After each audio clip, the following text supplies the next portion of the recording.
Dans quelques jours, Citroën Racing débutera sa première saison en World Touring Car Championship.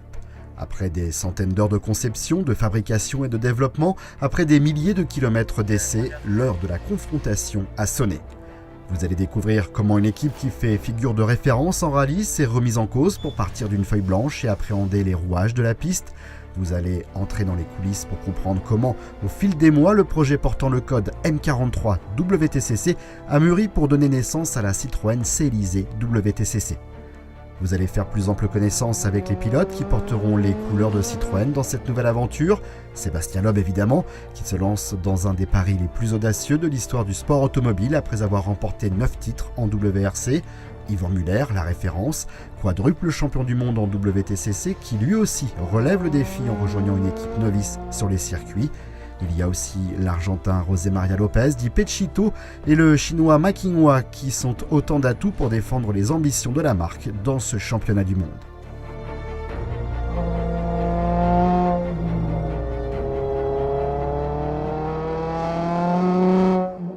Mais pour comprendre la teneur de ce nouveau défi, revenons quelques années en arrière.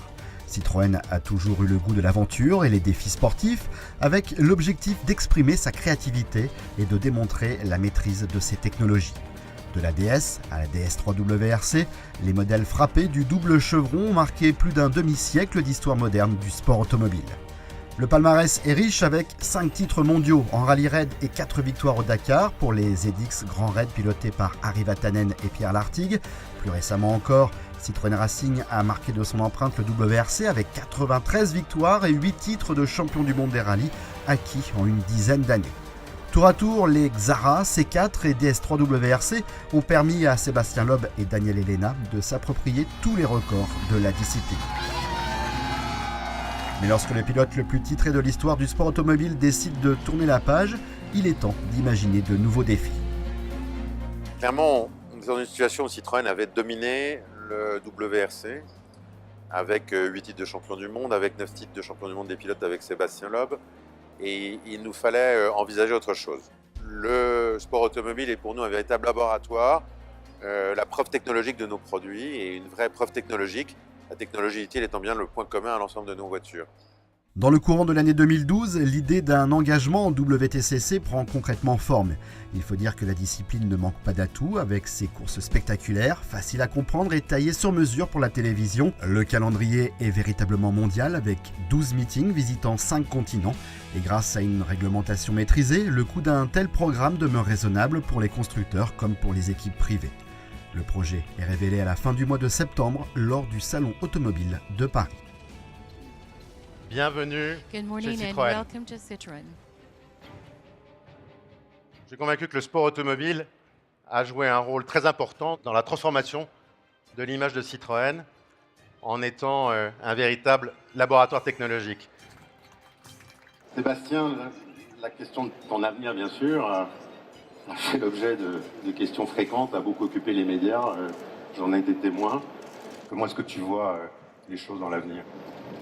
Moi, j'ai émis le souhait de faire du WTCC, qui est un autre championnat du monde, qui peut être une façon de recommencer une carrière pour moi et de me relancer dans un nouveau challenge avec Citroën. C'est vrai que ça pourrait être quelque chose de super sympa pour l'avenir. Écoute, tu sais qu'on a commencé à y travailler, parce que c'est pas quelque chose qui se résout, s'invente du jour au lendemain. C'est pas pour tout de suite, puisque c'est 2014, 2015. Il s'agit véritablement d'une première, car mis à part quelques saisons en championnat de France de super tourisme à la fin des années 80, Citroën Racing est totalement novice en circuit. Le plus grand défi à relever, c'était une discipline qu'on ne connaissait pas du tout. Aller en circuit avec une équipe qui n'a jamais fait que, entre guillemets, du rallye. Même si on a gagné dans toutes les disciplines, que ce soit en rallye raid ou en rallye, l'équipe, sa connaissance, c'était le rallye et pas du tout le circuit. Avant d'officialiser son entrée dans le championnat, Citroën se laisse le temps d'étudier ce nouveau domaine. Le WTCC et le WRC sont aussi différents que le 100 mètres et le marathon. Très vite, il faut passer aux travaux pratiques et au cours de l'hiver, une curieuse voiture pose ses roues dans le sud de l'Espagne. Début 2013, nous avons effectivement commencé à rouler avec une DS3 hybride qui était en fait directement extrapolée de la WRC, qu'on avait transformée de façon à la rendre déjà traction avant et donc pas 4 roues motrices. Nous avions également un petit peu modifié les suspensions pour se rapprocher de ce qu'allait être notre vrai WTCC. Ça nous a permis déjà de toucher du doigt différentes technologies, de toucher du doigt le fonctionnement des pneumatiques, le fonctionnement des freins, mode de vitesse, moteur, voir un petit peu tout cet environnement propre au circuit. Du fait de notre manque d'expérience, on va dire notre absence d'expérience circuit, nous avons beaucoup progressé. Ça nous a permis d'avancer notablement au niveau du cahier des charges, à savoir affiner quels sont les efforts que la suspension allait devoir absorber, quels étaient les efforts au niveau des freins, toutes ces choses-là, voir un petit peu l'influence également de l'aspiration, comment allait être refroidi le moteur. Toutes ces choses-là, on ne pouvait le dégrossir qu'avec une voiture de course.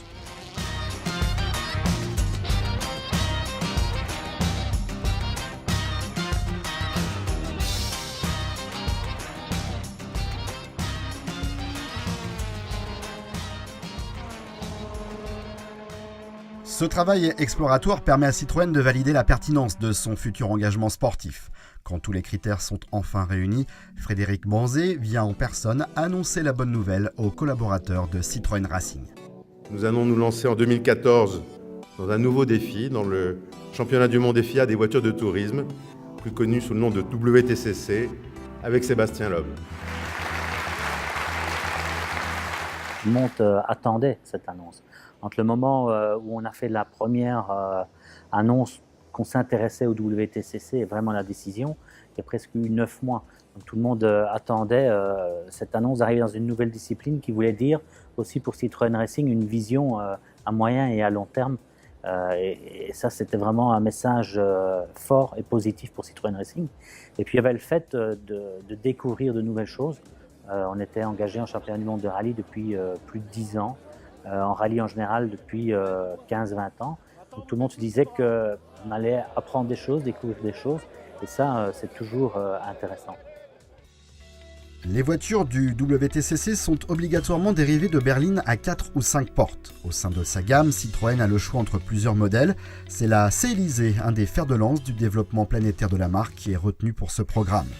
La C-Élysée rencontre un grand succès sur les marchés internationaux à forte croissance, tels que l'Amérique latine, le bassin méditerranéen, la Chine ou la Russie. Ces marchés étant largement visités par le calendrier du WTCC, le choix s'imposait de lui-même. Alors, la C-Élysée faisait du sens pour notre engagement en WTCC à double titre.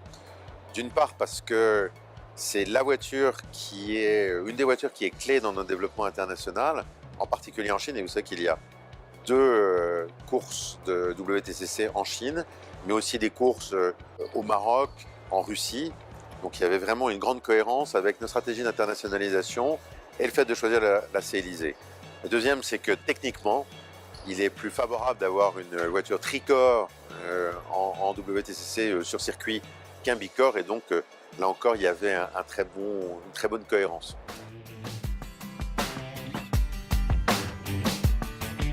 Mais la C-Élysée a également d'autres avantages techniques, notamment en termes de masse. C'est une voiture qui est de série légère, donc adaptée pour la course, et qui nous a permis également d'implanter relativement facilement tous les éléments propres à la voiture de course. À partir du modèle de série, les ingénieurs du bureau d'études débutent la conception du projet M43 WTCC. Pour cela, il faut à la fois tenir compte des caractéristiques de la voiture de base, des contraintes de la réglementation et du cahier des charges définissant le niveau de performance et de fiabilité attendu. Après avoir imaginé les voitures de rallye les plus performantes, ces hommes doivent donc repartir d'une feuille blanche. Mais la démarche est-elle si différente ? Il n'y a pas de différence. Au final, on a certains critères à faire fonctionner. L'ordre de ces critères n'est pas le même, c'est-à-dire qu'en WRC, sur la terre par exemple, la suspension est quelque chose de primordial, l'absorption du vertical, comment est-ce que la voiture va se comporter dans des conditions très glissantes.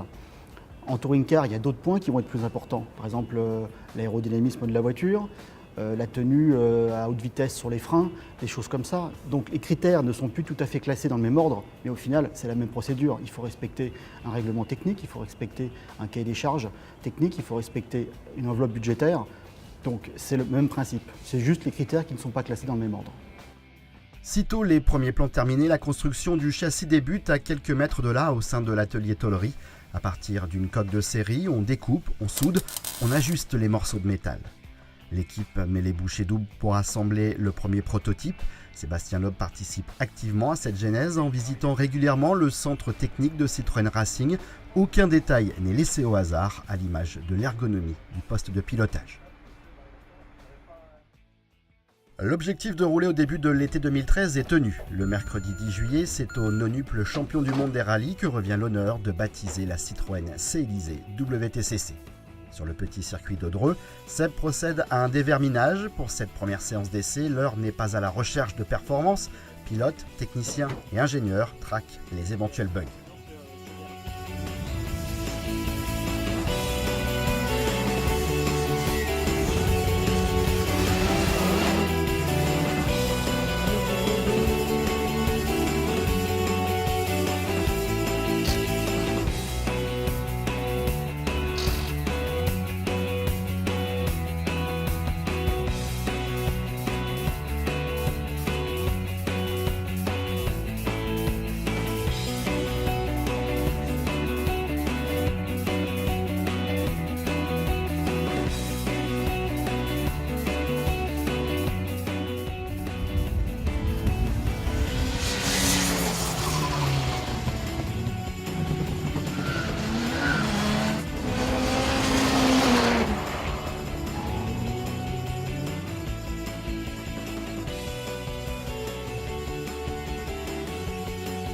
Le lendemain, c'est sur un aérodrome que se déplace l'équipe.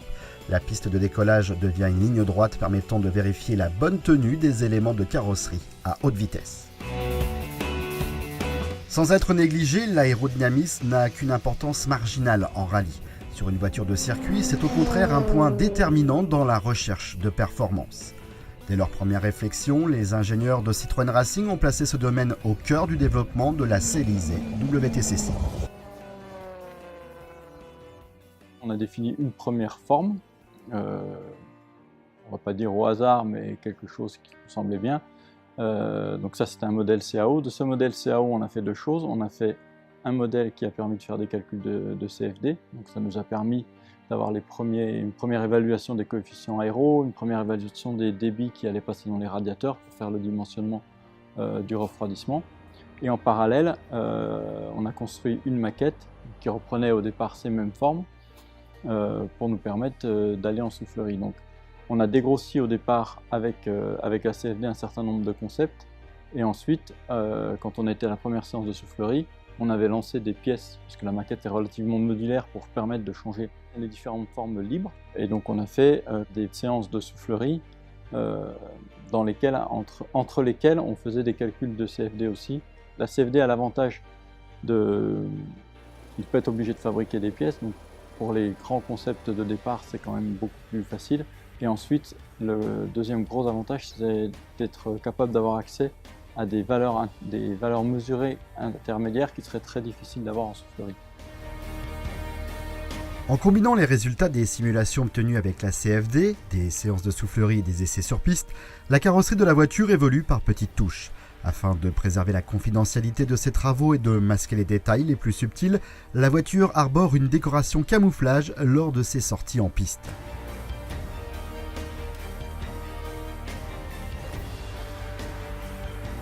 Comme en WRC, les voitures du WTCC sont équipées de moteurs 1600 cm3 turbo à injection directe. Cette technologie étant exploitée sur les DS3 WRC depuis 2010, les motoristes ont pu s'appuyer sur la base existante avant de se pencher sur les spécificités de la discipline. Il y a déjà une différence fondamentale. Réglementairement, on n'utilise pas la même bride. Vous savez qu'il y a une bride qui limite les performances du moteur. Donc en rallye, c'est une bride qui fait un diamètre de 33 mm. Et en circuit, donc en WTCC, on a une bride de 36 mm. Donc c'est beaucoup plus gros, ça représente une différence de performance de l'ordre de 20%. Donc déjà, ça veut dire qu'à la base, il faut calibrer le moteur pour résister à une puissance de ce type-là. Et ensuite, en WTCC, on a un moteur pour toute la saison. Donc non seulement il faut un moteur très fiable, qui résiste à une durée, une saison complète d'utilisation, et en plus qui résiste à 20% de puissance en plus. Dans sa constitution, il y a beaucoup de choses à organiser, à prévoir pour optimiser le moteur à ce niveau de performance. Un moteur de WTCC doit donc être capable de délivrer sa puissance estimée à 380 chevaux sur une saison complète, soit près de 5000 km. Pour éprouver la fiabilité de la mécanique, les moteurs ont subi l'équivalent de plusieurs dizaines de milliers de kilomètres sur les bancs d'essai de Citroën Racing. Réputé pour son exigence, le circuit de Monza a été choisi comme référence. Écoutez, c'est comme si vous y étiez.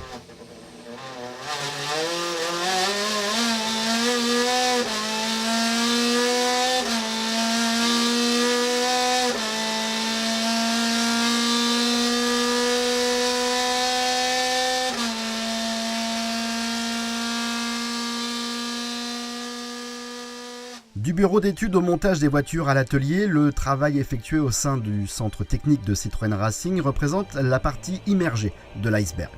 Cet immense effort collectif a bien sûr une finalité, poser les voitures sur la piste et les faire aller le plus vite possible, d'abord en essai puis en course. Pour cela, il manque les dernières pièces du puzzle, ce sont évidemment les pilotes. À tout juste 40 ans, Sébastien Loeb se lance un défi en rejoignant une nouvelle discipline. Le pari est peut-être même encore plus audacieux que lorsqu'il s'était promis de devenir champion du monde des rallyes. Le défi en soi me plaît, c'est vrai que c'est une belle opportunité. J'arrive avec comme équipier le champion du monde, donc le meilleur de la discipline, dans une équipe pro qui met tout en œuvre pour y arriver. Donc c'est forcément un peu de pression supplémentaire, mais en même temps c'est aussi des avantages qu'il faut que j'arrive à exploiter. C'est-à-dire d'être comparé aux meilleurs, il faut aussi que je m'en serve pour progresser plus vite.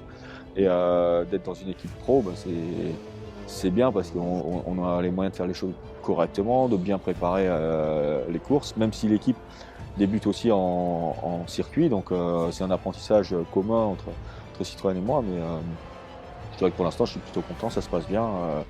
Les gars sont motivés, je pense que moi ça me plaît d'avoir un nouveau défi, mais j'ai l'impression que la plupart de l'équipe c'est un peu pareil, ça leur plaît bien aussi d'aller vers quelque chose de nouveau. J'en étais pas conscient moi avant non plus, mais la façon de travailler en circuit est quand même très différente du rallye, c'est beaucoup plus pointu dans le détail, dans la recherche, dans les datas, tout est interprété parce que les circuits on tourne effectivement toujours au même endroit, donc il faut vraiment optimiser les setups, que ce soit au niveau du setup ou au niveau du pilotage, c'est une approche quand même très différente. Sur le plan du pilotage, justement, les voitures du WTCC se distinguent des monoplaces ou des GT qui sont des propulsions. Comme ses rivales, la C-Élysée est une traction avant, mais cela n'est pas pour déplaire à Seb. Sur le principe, à la base, ça ne me plaisait pas forcément, parce qu'on se dit une propulsion, ça va glisser, etc. Finalement, d'avoir conduit la voiture, je prends beaucoup de plaisir à la conduire. Voilà, avec le neuf, ça gobe quasiment tous les défauts, la caisse est vraiment bien. Au final, ça se conduit un peu différemment, il a fallu s'adapter aussi. Parfois, il faut accélérer beaucoup plus tôt qu'avec une propulsion. Mais c'est des voitures, pour pas qu'elles s'ouvirent énormément dans le serré,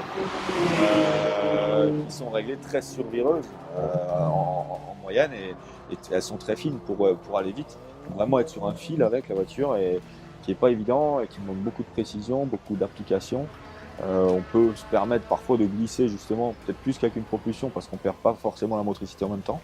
Donc c'est une voiture sympa à conduire et je dirais que ça ne fait pas franchement de différence. On ne va pas dire que c'est mieux ou moins bien. Je pense que ça ne changera rien au format de la course et au concept, donc c'est pas mal. Pour la première fois depuis longtemps, Sébastien Loeb ne portera pas le numéro 1 en début de saison. Ce privilège sera évidemment réservé à Yvan Muller, champion du monde des voitures de tourisme pour la 4e fois l'an passé. Pour Citroën Racing, le recrutement de la référence de la discipline découle d'une certaine logique. On a toujours eu dans toutes les disciplines des pilotes de pointe. S'il y en a un qui était le pilote de pointe de cette discipline-là, c'était Yvan Muller. Il y avait autre chose de très intéressant, c'est qu'il pouvait nous rejoindre dès le mois de juillet et qu'il pouvait être là dès le premier roulage de la C-Élysée. Et ça, c'est quelque chose qui nous intéressait énormément dans le fait d'acquérir cette expérience plus rapidement grâce à l'apport de certaines personnes au sein de l'équipe. Et c'est sûr que le fait qu'il puisse nous accompagner depuis le début a aussi été, en dehors de son palmarès et de son talent, un élément fort pour l'engager. Passé de la monoplace au berline dès le début de sa carrière, Yvan Muller s'est forgé un palmarès impressionnant. Il y a évidemment 4 couronnes en WTCC, mais aussi des titres de champion de France et de Grande-Bretagne, des participations aux 24 heures du Mans, au Dakar ou en WRC, sans oublier une suprématie inégalée en course sur glace. Pour sa 20e saison en touring car, Yvan Muller affiche un enthousiasme intact. L'enthousiasme, il faut toujours en avoir parce que si on n'en a pas, on ne peut pas faire notre travail correctement. Mais aussi un challenge comme celui que Citroën me propose est un challenge intéressant. C'est la première fois que je vais travailler avec un constructeur français et Citroën est une grande marque qui a un palmarès sportif qui est exceptionnel en rallye et qui a envie d'en avoir un beau de palmarès en circuit. Et je veux contribuer à ce palmarès. C'est vrai que cette année, en 2014, le WTCC passe un cap important. Nouvelle réglementation technique, nouveau règlement sportif. Je crois que c'est une nouvelle page qui se tourne et une page qui était importante et qu'il fallait faire. Les voitures seront plus rapides, de 4 à 6 secondes selon les circuits. Et la première fois que je suis monté dans la voiture, je m'en souviens, c'était au mois de juillet. Et j'ai vraiment émis beaucoup d'enthousiasme parce que déjà enfin c'était une voiture avec un règlement sur lequel je travaillais avec la FIA en tant que consultant depuis pratiquement 2 ans. Donc enfin je voyais la réalisation du travail qu'on avait effectué avec la FIA. Et je voyais surtout un résultat qui était bon parce que c'est dans le sens qu'il fallait aller. Sébastien Loeb et Yvan Muller, ce sont 13 titres de champion du monde à eux deux. Comment dès lors ne pas penser à une rivalité entre ces deux pilotes? Ils ont tous les deux un très beau palmarès, tous les deux une envie de vaincre, peut-être pour des raisons différentes. Yvan pour arriver à faire gagner une équipe française. Pour un Français, c'est important. Seb, parce que c'est un nouveau défi. Mais on parle tout le temps d'Yvan et de Seb, parce que c'est les deux Français, les deux Alsaciens. Mais je pense que sur le côté, on a aussi 2 autres pilotes, et notamment Pechito Lopez qui va faire tout le championnat. Et je pense qu'il aura son mot à dire dans justement cette confrontation entre nos 2 Alsaciens. Ce qui montre en essai, c'est très intéressant. Et tout le monde dit qu'il a vraiment un énorme potentiel. Voici donc le 3e homme de l'équipe, José María López, dit Pechito. Après être arrivé aux portes de la Formule 1, il s'est ensuite consacré au championnat argentin de TC 2000 qu'il a remporté à 2 reprises. Au cours de sa carrière, il n'a participé qu'à un seul meeting de WTCC, mais cela s'est terminé sur la plus haute marche du podium. Voilà donc un pilote qui n'aura pas peur de bouleverser l'ordre établi. They have a brilliant career behind them. Ivan has 4 World Championships. Loeb has 9, so if you put together, they have 13 World Championships. So it's normal, and I think they deserve that everybody talks about them. I'm the 3rd driver. I'm the last arrive in the team. So I have a lot to prove, and I think after a few races, people will know me a little bit more, and I think with the experience I have and what I've shown in the past, I can perform well, and I think I can give a good fight to them. Definitely is a new step in my career because since I went back to Argentina, I have done a lot of races, but my true love has been Europe and the World Championship. So I always wanted, I was happy in Argentina, but I also always wanted to come back to Europe, to come back to an official team. So for me, this opportunity is very important, and also, thinking I'm one of the best teams in the world in touring cars. For me, it's very exciting, and it's definitely a new step in my career. Pechito Lopez constitue une démonstration supplémentaire de la dimension mondiale du programme en WTCC. Mais il y a quelques semaines, Citroën enfonçait le clou en annonçant l'arrivée d'un pilote chinois au sein de son équipe. Un nouveau pilote chinois, parce que la Chine, comme vous le savez, est une priorité. On ne peut pas dire c'est une priorité de ne pas mettre tous nos efforts dans tous les domaines, qu'ils soient commerciaux, qu'ils soient marketing, qu'ils soient produits, et donc a fortiori sport, au service de la Chine. En Chine, nous commercialisons C-Élysée depuis plusieurs années, depuis 2002 exactement. Il y a un énorme parc roulant. Nous avons lancé au mois de septembre dernier la nouvelle C-Élysée dont les objectifs dépassent les 100 000 unités pour l'année 2014. Nous allons accompagner cette ambition commerciale avec notre engagement en sport WTCC avec 2 compétitions en Chine et avec, comme nous venons de le dire, un pilote chinois de grand talent et de renommée en Chine. Ce pilote, c'est Ma Qinghua, âgé de 27 ans. Il a lui aussi gravi les échelons de la monoplace avant de toucher la Formule 1 du doigt. Cette saison, il pilotera une C-Élysée WTCC sur 5 meetings en seconde partie de saison. Après avoir remporté le championnat national de Touring Car en 2011, le pilote de Shanghai est prêt à saisir l'opportunité que lui offre Citroën à l'heure où l'intérêt pour le sport automobile explose en Chine. Since the last 20 years, from zero to now, the motorsport development is really fast. And I remember maybe when I start my racing career, the motorsport in China is really poor. There's no too much race.